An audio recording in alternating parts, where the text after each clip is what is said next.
Hello everyone, it's Secret Chaos here. I've been continuing to work on Smash Bros. Infinite, but I've decided I want to take a little break and do a miniature video series that I might update from time to time now, where I just sort of talk over some video footage out of some opinions on ongoing events. A lot of people do this, and I have all the equipment to do it. I don't really get the chance to talk about this stuff much, so I thought, why not? I've got some time, and working on the pack all the time tends to drain me a bit, so it gives me something a little more different to put on here. A little more different, that's a poor sentence, but anyhow. Nintendo did a new Direct today at the time of recording. This is November 12th. So I decided to take some notes and basically just sort of go on my opinions on a lot of the main games they showed off and topics they brought up. So first on the list is Twilight Princess HD, and I've got to say I'm disappointed. It doesn't look that different from Twilight Princess on the Wii. It looks more akin to the HD ports we got from PS2 to PS3, where if you put them up side by side, there isn't a major... When they started the trailer, I thought I was looking at Wii footage and that it was going to transition into some nice looking, this is what the Wii U can do, look at that, we've remade your Zelda game footage. I always thought it was disappointing that Wind Waker was the game that got the HD release, because I felt Twilight Princess would be more deserving of it, but I just don't see as much care being put into the visuals as was done to Wind Waker. And who knows, maybe it's just Wind Waker didn't look too different to begin with because of its art style. I always felt that the Wind Waker art style looks good as is. There's not much you can do with more power, stronger console to really improve that. I mean, you can improve it, but not as notably so as something like Twilight Princess. And there's just not much to say about it. It looks like the same thing. Like, it'll be clearer, it'll be sharper, but it's not blowing me away, and it's definitely not what I had anticipated. It's got amiibo support, gotta be honest. The Wolf Link amiibo with the little Midna on it really catches my eye. I love amiibos. I'm a hoarder of them to speak. I buy way too many of them. But I definitely want to have that figurine, but I'm not very keen on the game. I already own Twilight Princess on the Wii, and you can play Wii games on the Wii U, so...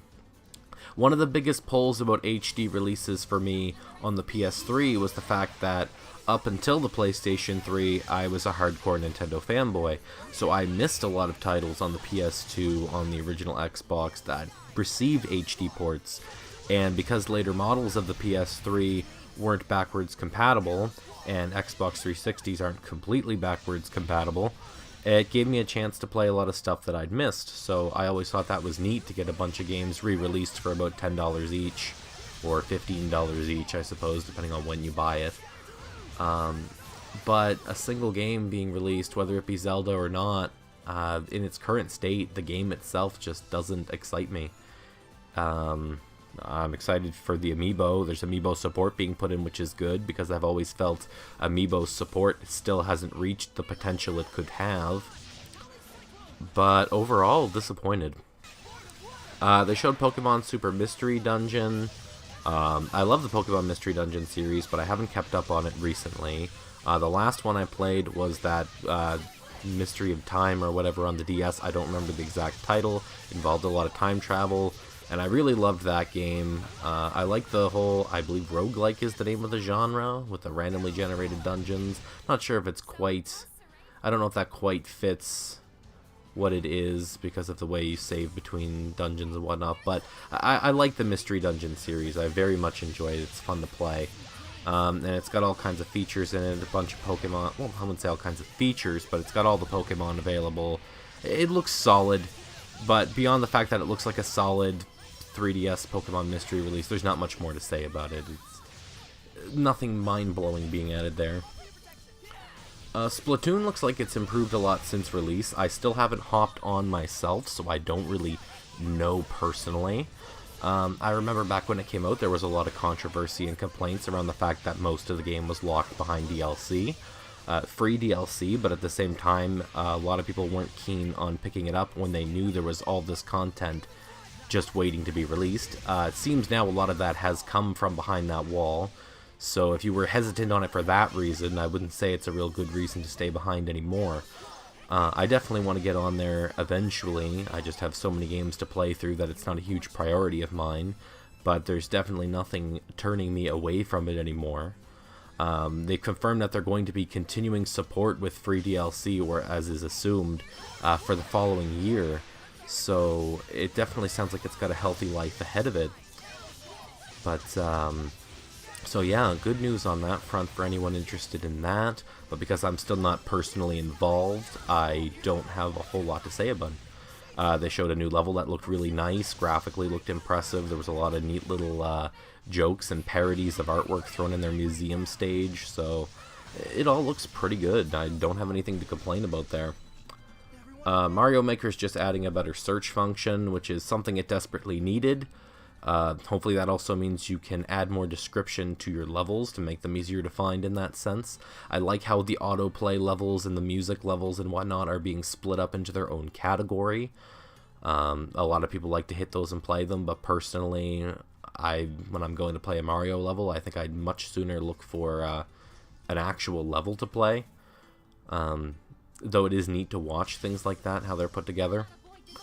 The last Mario Maker update was actually another also well-needed update, with the checkpoint system being added in and the proper power-up system being added in, which were both two things that should have been included from the start, but better late than never. It's only been about a month or so since it's come out, so that's not too bad. Nothing else really to note there. I'm sure they're going to take more advantage of DLC with Mario Maker. It's doing so well. They've already added an event mode where they're adding in free LC in the form of those mystery mushroom costumes. So, I mean, we'll definitely be seeing a steady stream of those coming up. They're quick and easy to do. They're just a couple of sprites with a few sounds. I wouldn't be surprised if they do a much larger scale sort of DLC update in the future. There's plenty of level themes that they could tap into from the Mario series. Mario Bros. 2 with vertical designed levels and such could always be a feature. Mario Bros. 2 is a much more fundamentally different game than the other three, so it's not as easy just to switch between them, but you could definitely have assets used, different enemies, different level themes, different designs. Even if not perfectly true to the original, they can behave differently in the different games. It's definitely something I could see them doing. However, it would definitely be a much larger update, and probably definitely a paid update, but it's something I would definitely like to see. Animal Crossing Amiibo Fest, I'm not interested in this at all. The developers behind it, I believe the Animal Crossing team themselves, said the whole reason they made Amiibo Fest and Home Designer was so that they would have an excuse to release Amiibo, and I mean, Amiibo's right in the name, so I don't know. It looks like the Game of Life, but 3D. It looks like Mario Party, but not as fun, and Mario Party itself has had trouble over the years. So I'm not interested in Amiibo Fest. The Amiibo themselves, I love collecting figurines, especially video game related stuff of obscure characters. Though I don't really have an attachment to most of the Animal Crossing characters. I suppose Isabelle, Tom Nook, and KK Slider would be the only three I'm really interested in. They showed they have a Mr. Rossetti coming out, which is kind of neat, but I don't like that he's kind of like half asleep. He doesn't really embody his personality and how he always yells at you. So I don't really understand why they took that approach to it. All in all, I don't think it's a good substitute for having an actual Animal Crossing game on the Wii U. New Leaf was great. It added so many new features, it built onto the formula, and having another console game to do the same would be excellent. But then again, at the same time, New Leaf did a pretty good job, and it came out not too long ago, so they'd have to add something interesting to it and not make it just sort of a straight up, well, not quite straight up port, but a slightly enhanced port like City Folk was to Wild World. But other than that, they showed off some mini games, but really none of it caught my eye, none of it really pulled me in. The only reason I'd want it is because temporarily Isabelle's only available with it, and that's one of the amiibo I'd be interested in, but Other than that, just it's not enough of a reason for me to buy the game. Mario Tennis also hasn't caught my eye. It just looks very plain. It doesn't look like it's doing anything different from previous Mario Tennis titles, and it looks like it's not even doing some of the things the old Mario Tennis did well.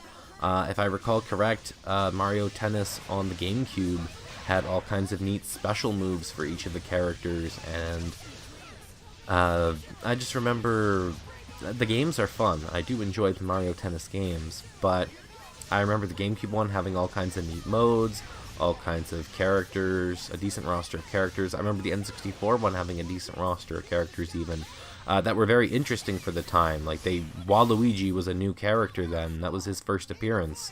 They brought back Daisy, they brought back Donkey Kong Jr., all of these unfamiliar faces that really pulled in nostalgia. But there's not really any of that. Nothing stands out to me in the new Mario Tennis. You've got Rosalina, but she's a shoo-in in everything Mario related now.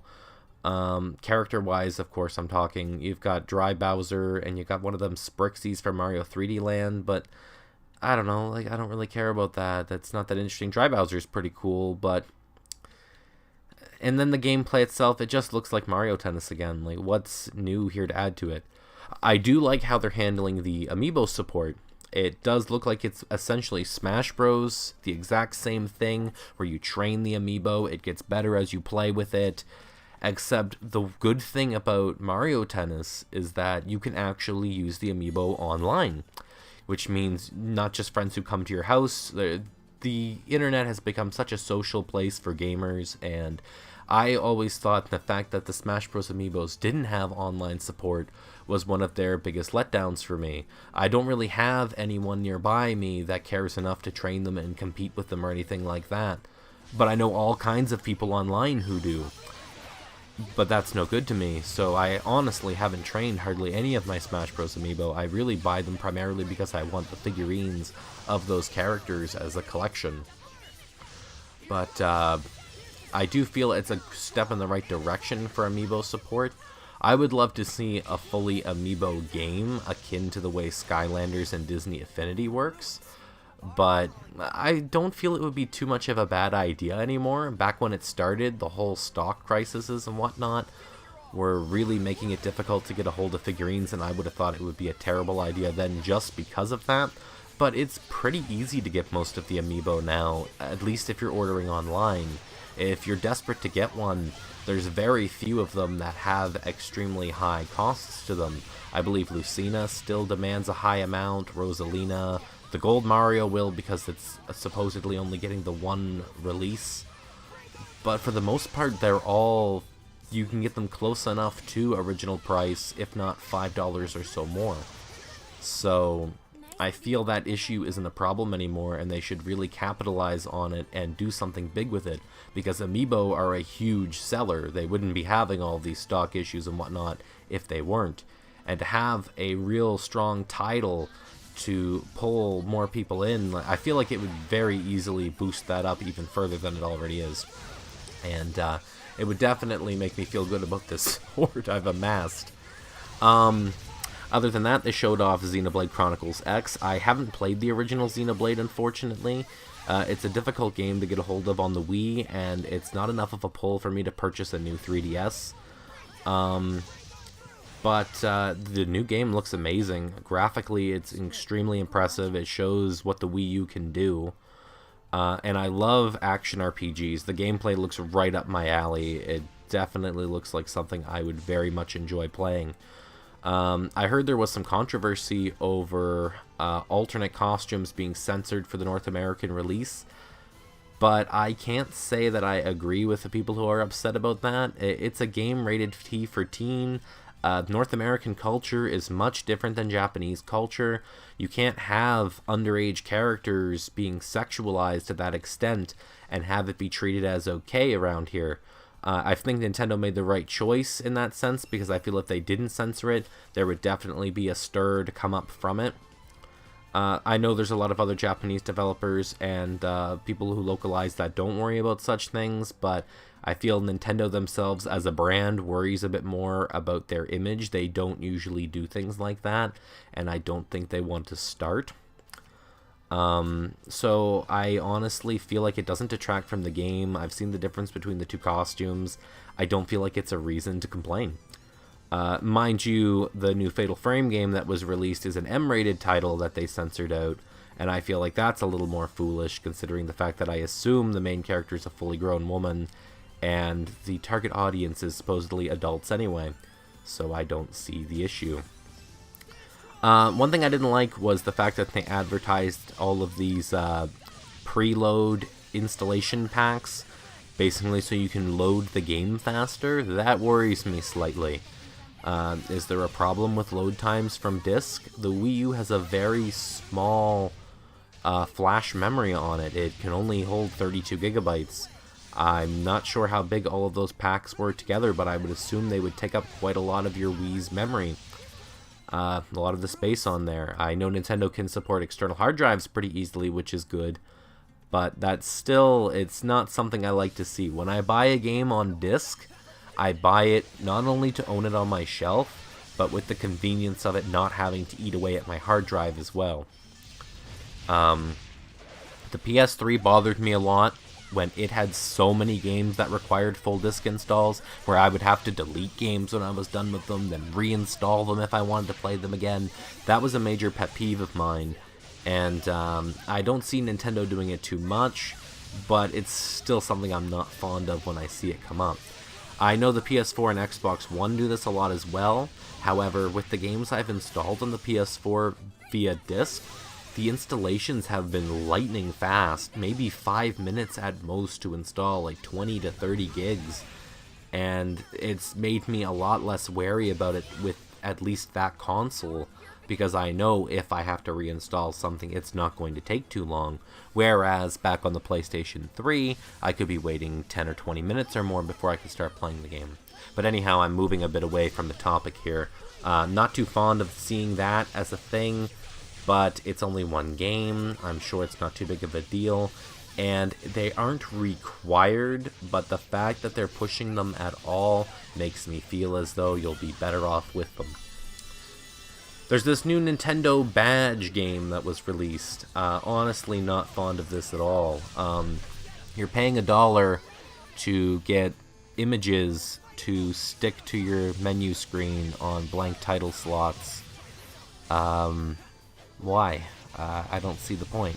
Why would I pay money for this? I'm not even buying a full menu theme. I'm buying an icon. I'm paying $1 for, what, 5 icons you can get at a time? Or 5 chances to get icons? Like, it's not, I don't like the idea of paying for that. If there was maybe one solid price you pay, and then you have access to this game to unlock a whole plethora of them, then maybe I would be less disappointed in that. But $1 each, this is just pay. This is microtransactions at their finest form. It's a completely unnecessary thing. I won't be buying into it myself. I don't recommend anyone else buys into them either. There's a free trial where you can get a few of them for free. If you want that, so be it. But they're pictures. Like, they're little icons that go on your menu. It's just not... I mean, I can go on my computer, I can save like 20 images, and I can make them icons on my desktop in like 2 minutes. It's just... I don't see this as worthy of being a paid feature. Especially not in this style of payment with microtransactions. They did a bit of an indie sizzle reel at a couple of points. There was a game called Fast Racing Neo they showed off. It was shown very briefly, but I gotta be honest, it caught my eye. It was very pretty looking. It looked a lot like a spiritual successor to F-Zero, which has been in the dark for quite a few years. I've never heard of the developer behind it, though, and they didn't show much, so aside from it looking nice, I can't really say much more about it. But it definitely has that same sort of aesthetic as F-Zero. So, definitely something I might keep my eye on, but not as exciting as if I were to see an actual F-Zero. There was a little bit on Amiibo they showed. My stream cut out during that, so I'm not exactly sure the whole idea. When I hopped back on, they showed the Animal Crossing ones that were already announced. I assume they're coming out in December. I don't know if they gave a date. They also showed Lucas. Once again, already knew that was coming. Not a huge surprise. Not really a big deal. Pokken, they didn't really say anything new about Pokken that we didn't already know. That hasn't already been said. It looks really good, though. I'm personally looking forward to it, and I'll probably be buying it on launch. I love untraditional fighting games. I'm a big fan of Pokemon. A non-traditional fighter with Pokemon just sounds like a great idea. They showed off Dark Mewtwo again. I know he's had a lot of mixed reception. If he's Pokken exclusive, I think it's fine. It reminds me a lot of Shadow Lugia. Of course, the debate there is the fact that Mewtwo is on standard pretty evil. Why does he need an evil form? I don't know. It's just a recolor of Mewtwo. He looks pretty neat. If he's just to this game, I don't see why it's a big deal. You've got your edgy boss character Mewtwo, so be it. You get an Amiibo card if you buy the game early, allowing you to skip having to actually unlock him in-game. I don't think that's a cool pre-order feature. They clearly said you can unlock him in-game, so I'm going to be playing the game anyway. I'll probably be unlocking him anyway. Card looks kind of neat, but it's just a card, so whatever on that. Star Fox. Star Fox looks really nice. I like how they're putting this emphasis on different vehicles. It looks like there's going to be a nice variety in gameplay without changing it up too much.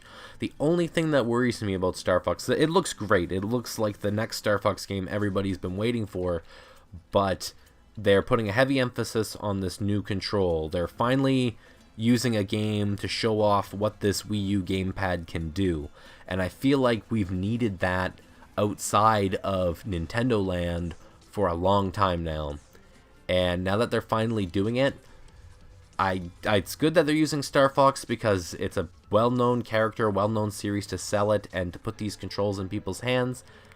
It's a bad idea that they're doing it with Star Fox, because if these controls don't work well, there goes your new Star Fox game. It'll turn it into a massive disappointment.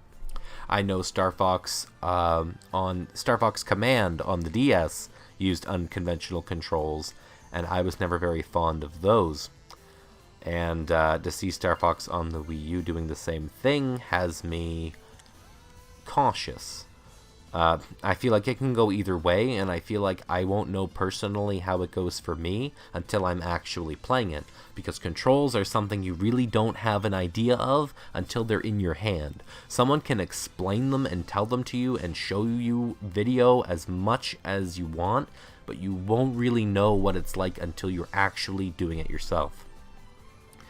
Mario and Luigi Paper Mario crossover, they didn't show anything different. There's Amiibo support for attacks or something, with a bunch of stock art from various Mario games. Not really catching my eye, not an interesting feature to me. Good to see Amiibo support is popping up, but it doesn't look like it's really adding much to the game. Mario and Luigi is a series that I enjoy, but I haven't kept up with over the years. So I know Paper Mario apparently took a negative turn in the eyes of fans. The newest Paper Mario is actually the only one I haven't played. Seeing it cross over with Mario and Luigi in the way it is definitely makes it look more like a Mario and Luigi game with Paper Mario as a character and not as a Mario and Luigi game crossed with a Paper Mario game. It doesn't seem to have the same elements with party members and the way the story was handled in Paper Mario that gives it the feel of Paper Mario. Mind you, I have nothing against Mario and Luigi, so I'm sure from that perspective it won't look bad. But I really don't have much more to say beyond that. Final Fantasy Explorers, it looks like a pretty cool game. I'm not big on the Final Fantasy series, not that I don't like it, I just haven't had the opportunity to really delve into it. The game looks pretty cool though, graphically looks nice on the 3DS. It's got online co-op, that's always something I like to see. A lot of characters from other Final Fantasy games are playable, so I'm sure that's great for fans of the series, but me personally, doesn't do much for me just because I'm not acquainted with the series. I'm sure if I was, I'd probably be more excited, but I'm not at this time. Fire Emblem Fates, this has already been out in Japan for a while, so everybody knows the deal about the game itself. It's another Fire Emblem, I'm sure it's going to be fine. I didn't like how they're doing the Pokemon thing with it by doing multiple versions. I never buy more than one version of the same Pokemon game. I think that's stupid. I think that's just a way to sucker money out of people by just changing the story slightly and charging you another full game price for it. I've always thought that was a scummy kind of business tactic, especially from Nintendo, when they'll always do a third superior version a year or two later to make you feel like crap for buying the other two. I do like how it's being handled a bit better with Fire Emblem. I like how if you own the game, you can purchase the other one as DLC at half the price. That's a lot more appealing in that sense. I still don't like the idea how they're charging me for two separate games, though. I think that's pretty stupid. I don't think it deserves to be charged as a second for full game price. Plus, they're tacking a third one on there with no announced price, and because they're treating it as the third game, I can only assume it's going to be another $20. That aside, not much else to say. They showed off Mega Man Anniversary. This was a huge pet peeve of mine back when it was first announced for console. It just seems like Capcom is slapping something together in an attempt to say, hey Mega Man fans, we're still here, we still love you, we don't have a new game planned, but here's a bunch of ports of old games you've already played. They're adding a lot of features to it and such. People say that's great, look, they care. I don't agree. Mega Man Anniversary Collection came out on the PlayStation 2, GameCube, well, how many years ago now? 10 years ago maybe? I don't know the exact date that came out. What I do know is it had all of the same games on it, as well as Mega Man 7, Mega Man 8, and the Mega Man arcade games.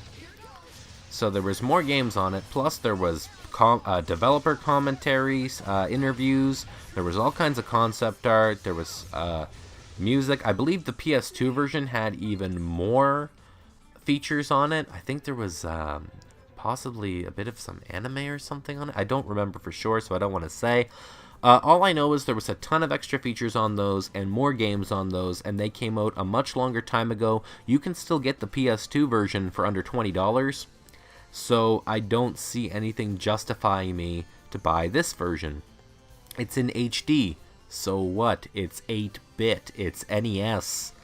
HD doesn't mean anything. It doesn't look any different. Now, if you were going to take Mega Man 1 through 6 and actually redo the graphics in high resolution sprites and actually make them look really nice, then I'd be excited. Then I would think, oh, Capcom does care. But when I see this, I think, no, Capcom doesn't care. This is just a way to keep our hopes up and string us along while all this other supposed Mega Man related shit is being done in the background. They're sticking a gold Mega Man amiibo in there akin to the gold Mario amiibo. I love Mega Man as a series, don't get me wrong. And I love collecting amiibo. So I definitely want the gold Mega Man.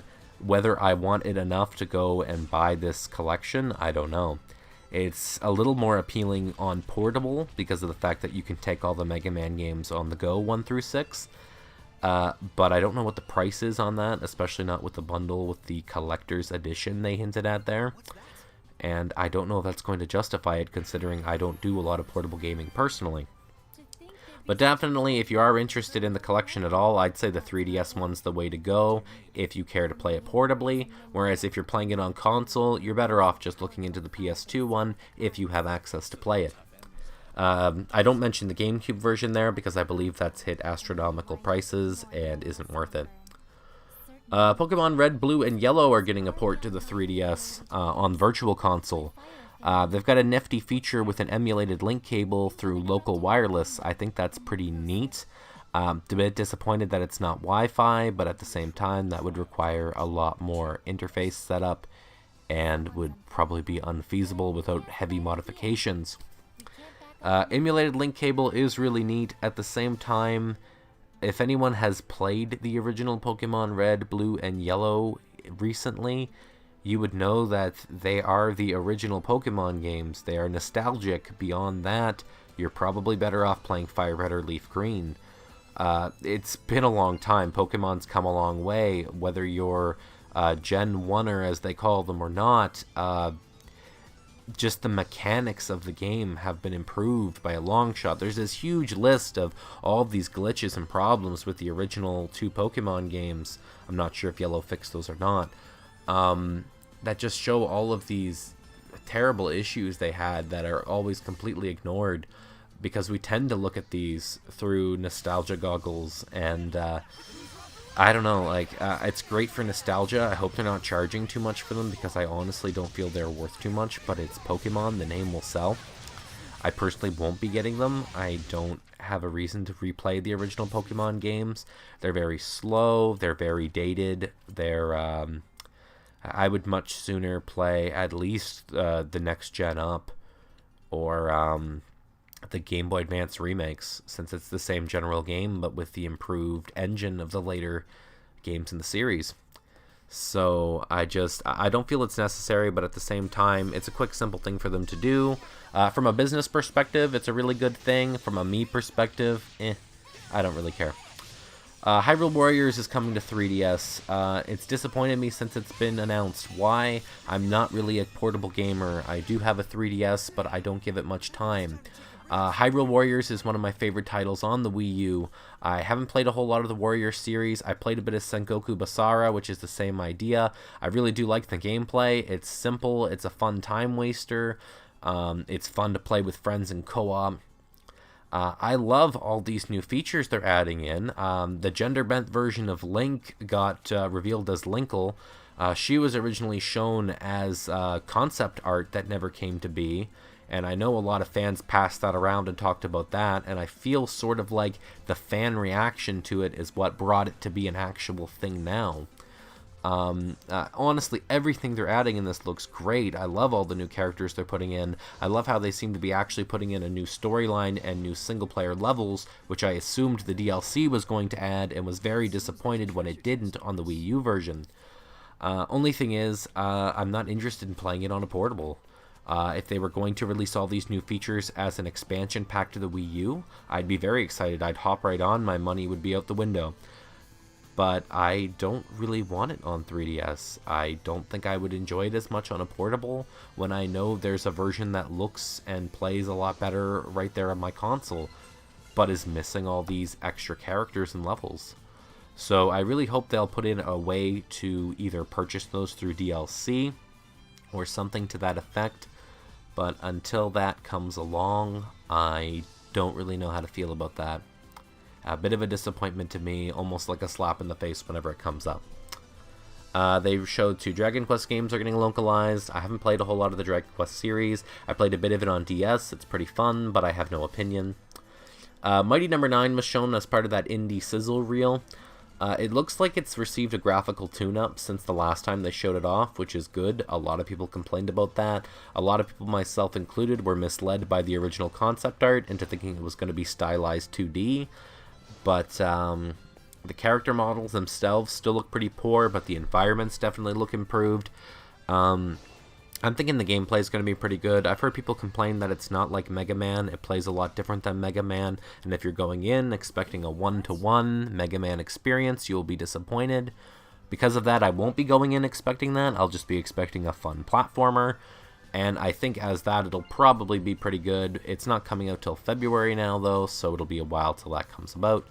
There's a whole bunch of talk about Keiji Inafune and his use of Kickstarter. I personally think it's been very poorly handled, but I feel he's probably realized that himself after the failure of his Red Ash Kickstarter, so I feel like there really isn't much more to say on that that hasn't already been said. And then finally, the big reveal for Smash Bros. Was Cloud from Final Fantasy VII.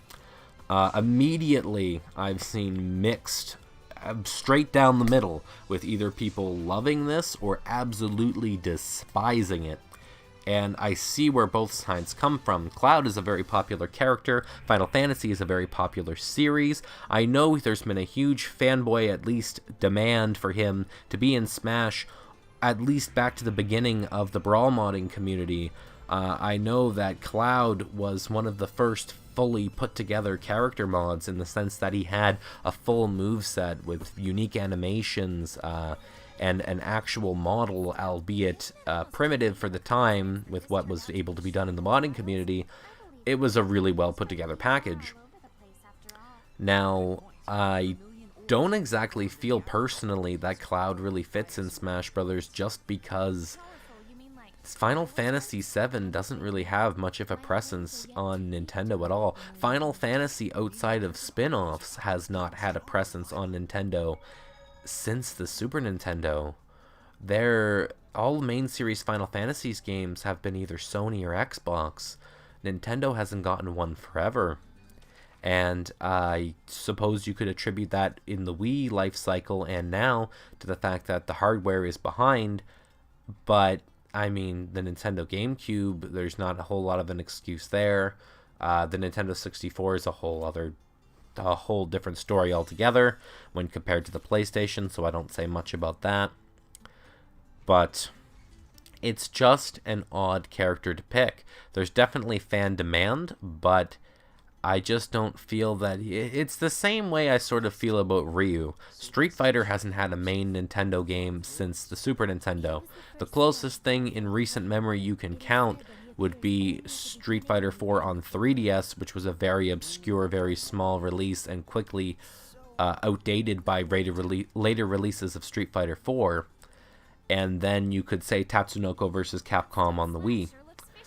And other than those two, I feel in terms of characters on the Smash Brothers roster, they really don't fit in that sense. But at the same time, in the sense of being part of the Nintendo community, so to speak.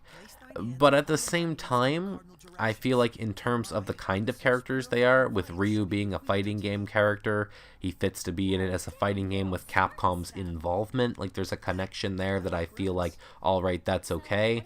Cloud, there isn't so much of a connection. So I can understand why so many people are upset about that when there's so many other characters that are wanting to get in. Ultimately, it's been rumored that that was just a deal between Square Enix and Nintendo that's been planned out for a while. I'm honestly not surprised that if Final Fantasy was getting a character that it would be Cloud, because Cloud is one of the most notable characters in the series. His moveset looks really neat, though. There's definitely a lot of work put into the character. He's got two different models from two different appearances in the series. I believe one of them is Advent Children. Mind you, I'm not familiar with Final Fantasy, so apologize in advance if I'm incorrect.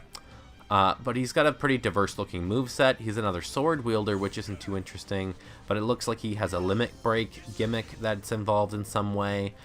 He has a really nice looking stage that has all of these different summoned monsters coming and attacking from the background, and it just graphically looks beautiful to play on, and there's all these cool effects going on, and I think that's just really, really neat. If anything, the stage probably caught my eye even more. But as a character, I personally don't have a problem with Cloud being in. He's a popular character. It's a new character. I would much rather see Cloud be in than someone like Wolf or Young Link or Pichu. A lot of people have seemed to be upset thinking it's the result of the Smash ballot. I disagree. The Smash ballot is always mentioned whenever they're doing something related to it. There was no mention of the Smash ballot at all during Cloud's reveal. They did say there was more Smash news coming next month. I feel like then we'll get a release date for Cloud alongside a update about the Smash ballot, how it turned out, who is going to be decided because of it. But personally, I'm not overly hyped because I'm not connected to Final Fantasy as a series, as I mentioned earlier.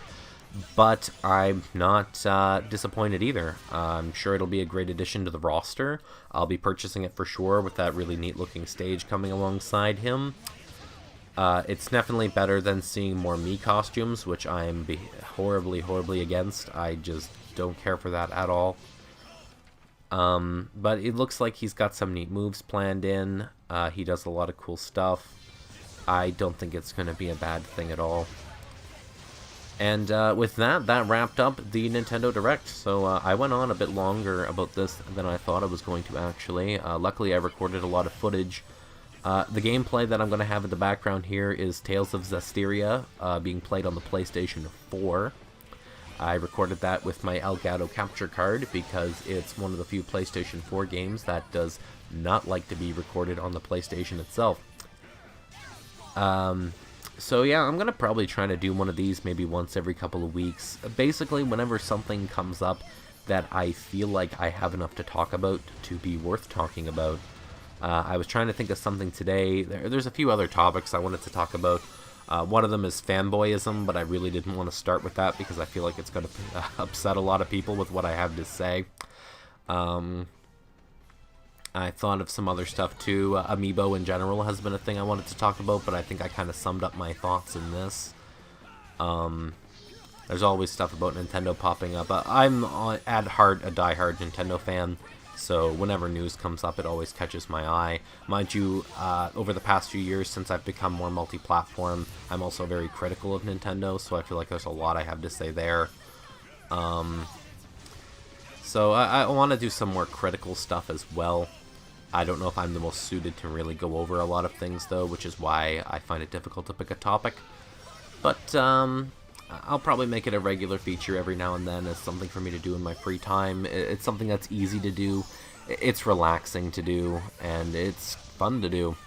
And I did have some requests of people saying that after doing my commentary and catch up with Smash Bros. Infinite, seeing me do more videos like that about general topics would be a neat idea. And since it's quick and easy to do, I have all the stuff, why not?